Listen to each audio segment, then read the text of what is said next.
Hello everyone and welcome to chapter number 8 of Statistics for Economics.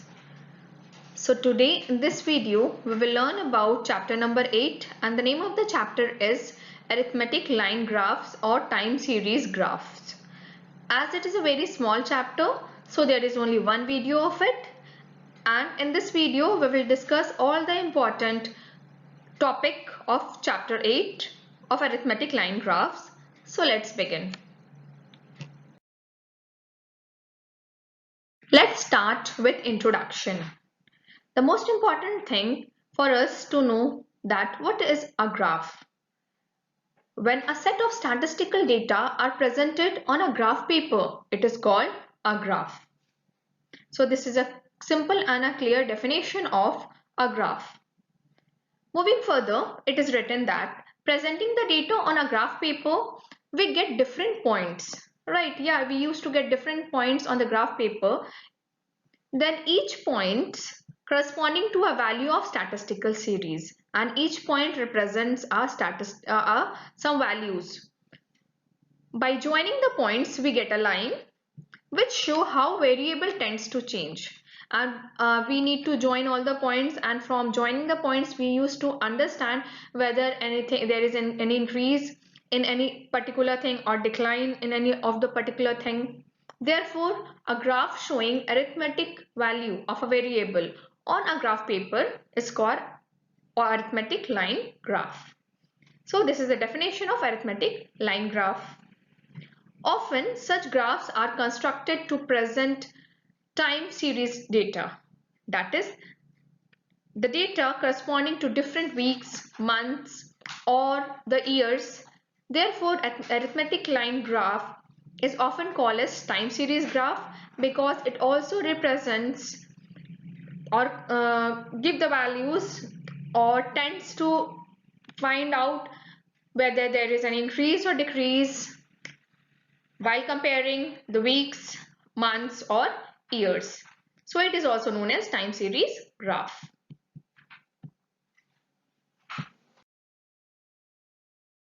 Next topic is construction of graph. So what points should be there in mind while constructing a graph? First of all, we need to understand three important things regarding a graph. That a graph include following three things. First one is point of origin, denoted as O. Second is axis, divided into two as abscissa, x-axis, and ordinate y-axis. And the third one is four quadrants. These are the three basic parts of graph. Now let us understand one by one about each of these things. Intersecting point on a graph paper is assumed as a point of origin. So a point of origin is a point of intersection which is denoted by O. Then the next is horizontal and vertical lines intersecting through the point of origin are called axis. So from that point of origin we will be having horizontal lines and vertical lines which is known as axis. Then there is horizontal line from left to right is called horizontal axis, abscissa or x-axis. So you must remember that there are three names of x-axis. First x-axis itself, abscissa and horizontal axis. The next one is the line goes upward or downward is called vertical axis, ordinate or y-axis. And the line which is going vertically upward and downward, it is called as y-axis or ordinate or vertical axis. And last and most important thing that these axes divide the plane of the paper in four parts. Each part is called as quadrant. So the piece of paper will be divided into four parts and that will be called as quadrants. You can see that a piece of paper is divided into four parts. And let us now understand all the important parts of a graph. First one, this point is the point of origin and this horizontal line is x-axis and this vertical line is y-axis. This x and y-axis from the point of origin is dividing the paper into four parts, which is known as four quadrant. This is quadrant 1, quadrant 2, quadrant 3 and quadrant 4.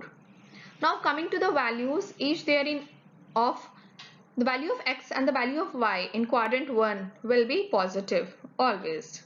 Whereas in quadrant 2 the value of x will be negative and that of y will be positive. Whereas in quadrant 3 the value of x and y both will be negative. And in quadrant 4 the value of x will be positive and the value of y will be negative.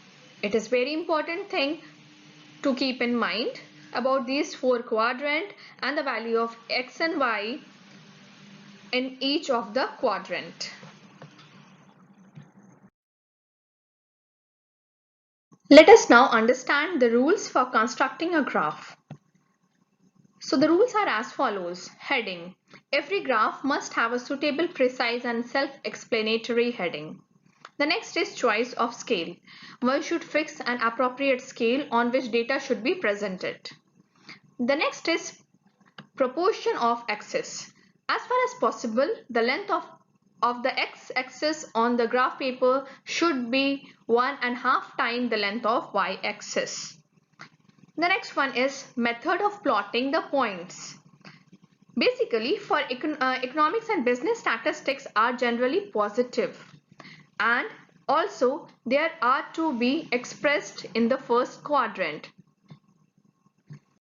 As we always used to have the point of origin on the left side of the paper, that is lower at the left portion of the graph paper, and on the x-axis the point are plotted from left to right, and on y-axis the point are plotted upward from bottom to top. This is generally what we are making or drawing and how we are plotting while making a graph. Next rule is lines of different types. If more than one line or curved line are to be drawn in the same graph, then these lines should be differentiated from each other. And how we can differentiate with each other? By making it in different forms like broken lines, dotted lines or bold lines. This can differentiate the one line from the next one. The next rule is table of data. It would be useful to give the table of the data along with the graph of the data because it helps in verification of the graph. Next rule is use of false line.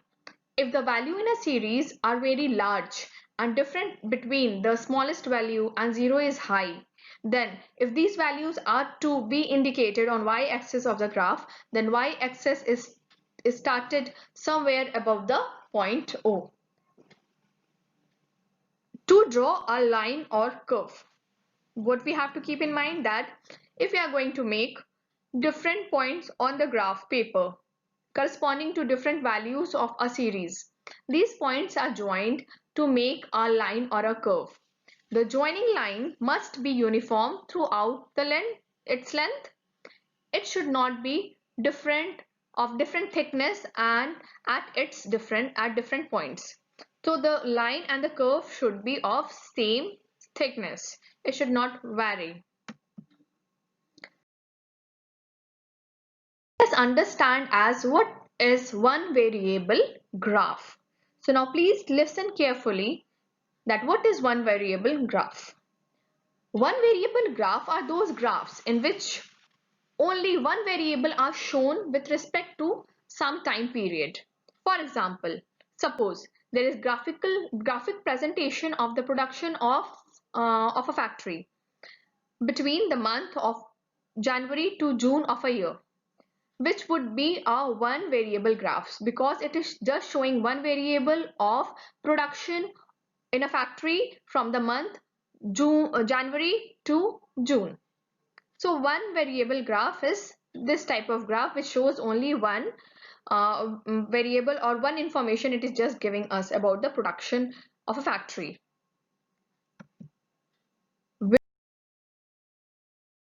Two variable or more than two variable graph are those graphs in which values of two or more than two variables are simultaneously shown with respect to some period of time. For example, please understand carefully that data on the production and sale of a factory in different month would make a two variable graph. So here we are representing two things in a graph paper. First one is production of a factory and the next one is sale of a factory. So it is called as two variable graph, and as it is giving the information of two things, production of a factory also and sale of a factory also. So this thing, if you are going to represent in the graph, then that will be called as two variable graph. Next part, it is the general rules for constructing diagrams and graph. Now here are certain general rules for constructing diagrams and graph. The first one is proper size. Proper size, that diagrams or graph must be suited the size of the paper. It should not be neither too big or not too small. That is, the graph size should be proper. Next one is proper heading. Diagram or graphs must bear proper heading, and the heading should be simple, short and informative. Next general rule is proper scale. Before making a diagram, graph, its scale should be properly determined and indicated. Fourth one is use of signs and colors only. So in the graph, while making it, it must carry some signs or the nature or nature or classification of information. Colors may be used to indicate different aspect of diagram, and these signs and colors must be clarified. So what is the use of the sign or what is the use of the color, that should be clarified there in the graph itself. Fifth rule is less use of word and figure. So in diagrammatic or graphic presentation of data, one must make minimum possible use of words and figures. Sixth one is drawing the borders. Diagrams or graph must be bordered with bold line to make them attractive. Seventh is simple. Simplicity is the principal feature of diagram and graph. These should not look, the graph should not actually look much complicated or offending. The eighth one is from left to right or bottom to top. The construction of diagram or graph should flow from left to right or from bottom to top. The next one is statement of data. Data which constitute the basis of diagrams or graphs should be clearly stated. And the 10th general rule is attractive and effective, the most important one. Diagrams or graph must be attractive and effective in communicating the required information.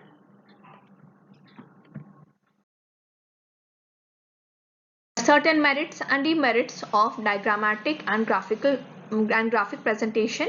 So let's start with merits first. So here the first merit of diagrammatic and graphic presentation is it is simple and understandable. It gives simple and understandable information. That even the most complex statistical information is made simple and understandable with the help of diagram and graphs. The next is lasting impact. Diagrammatic or graphic presentation leave a long-lasting impact on readers' mind. Information is not easily forgotten if we are going to have the information from the graph. The next is no need of training or specialized knowledge. So one needs no training or specialized knowledge regarding diagrams and graph. These are easily understood even by a layman. Layman means the individual who is not having, or a person who is not having much information about the statistics.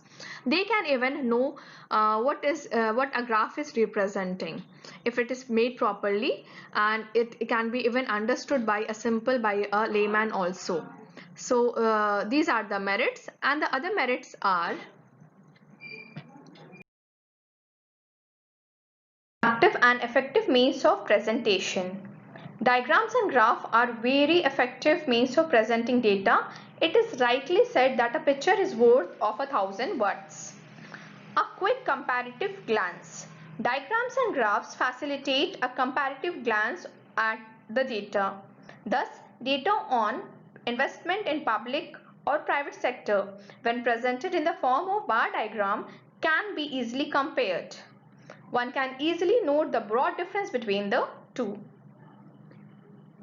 Informative and entertaining. Besides being informative, diagrammatic or graphic presentation is an entertaining means of data presentation.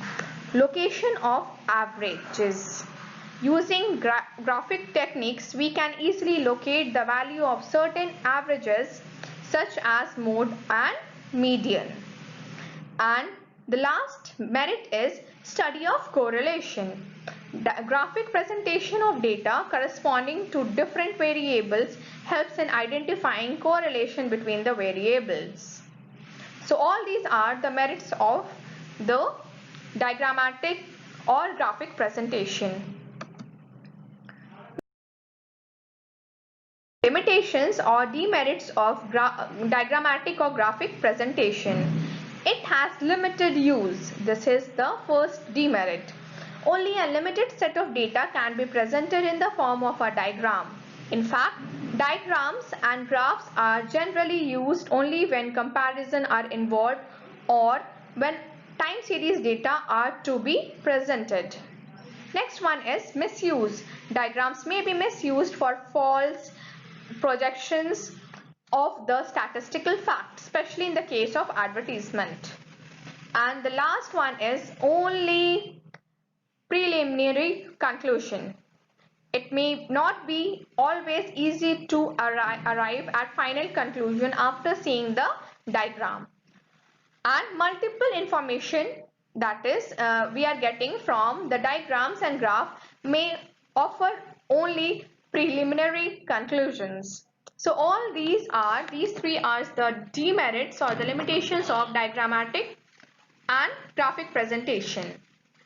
So this was all about the chapter number 8, arithmetic, line graph and time series graph. With the help of this video, kindly complete your notes. Thank you.